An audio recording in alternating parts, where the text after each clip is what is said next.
भारतातील प्रत्येक घर, प्रत्येक उद्योग कार्बन न्यूट्रल व्हावा हे आपलं ध्येय आहे. तेव्हा हवामान बदलण्यासाठी स्वतःच्या जीवनशैलीमध्ये छोटे छोटे पर्यावरणपूरक बदल घडवून इतरांनाही या कृतीबद्दल सांगा. त्यामुळे आणखी 10 जण प्रभावित होऊन खऱ्या अर्थाने परिवर्तनाची सुरुवात होईल, असं कानमंत्र आंतरराष्ट्रीय युवा पर्यावरण संशोधक प्राची शेवगावकर यांनी दिला आहे. ठाण्यामध्ये आयोजित केलेल्या 39वा रामभाऊ म्हाळगी व्याख्यानमालेचे दुसरे पुष्प गुरुवारी उमटताना 26 वर्षीय प्राची हिने हवामान बदल जबाबदारीतून संधीकडे या विषयावरती ठाणेकरांशी संवाद साधला. या प्रसंगी व्यासपीठावरती व्याख्यानमालेच्या सत्राचे अध्यक्ष, कोकण पदवीधर मतदारसंघाचे आमदार निरंजन डावकरे, माधुरी तामणे उपस्थित होते. तर श्रोत्यांमध्ये व्याख्यानमाला समितीचे अध्यक्ष आमदार संजय केळकर, माजी नगरसेवक सुरेश कांबळे, दीपक जाधव, शरद पुरोहित, माजी उपमहापौर सुभाष काळे, टीजेसबीचे शरद गांगल, विद्याधर वेंशप्पान, आशाताई कुलकर्णी, निलिमा डावकरे इत्यादींसह शेकडो नागरिक उपस्थित होते. आणि मला विचारलं की क्लायमेट चेंज ही एवढी मोठी समस्या आहे, त्याबद्दल माझ्यासारखी सामान्य मुलगी काय करू शकते.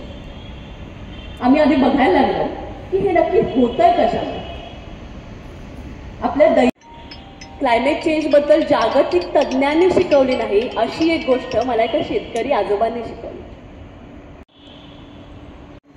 म्हणजे आता माझ्या हातातलं हे पेन आहे, त्या पेनला आपण समजूया पर्यावरणाचं संतुलन.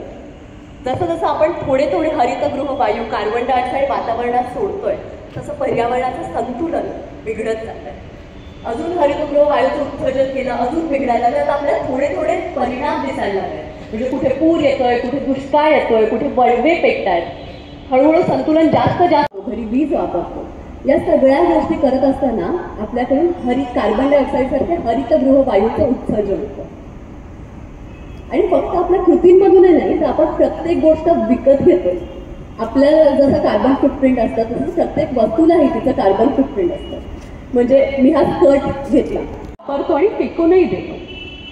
त्या कृतींमधून, त्या वस्तूंमधून हरितगृह वायूचं उत्सर्जन होतं.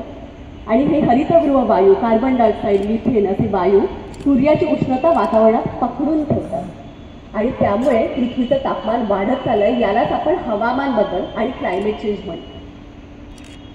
आता यामध्ये 2 आकडे महत्त्वाचे आहेत.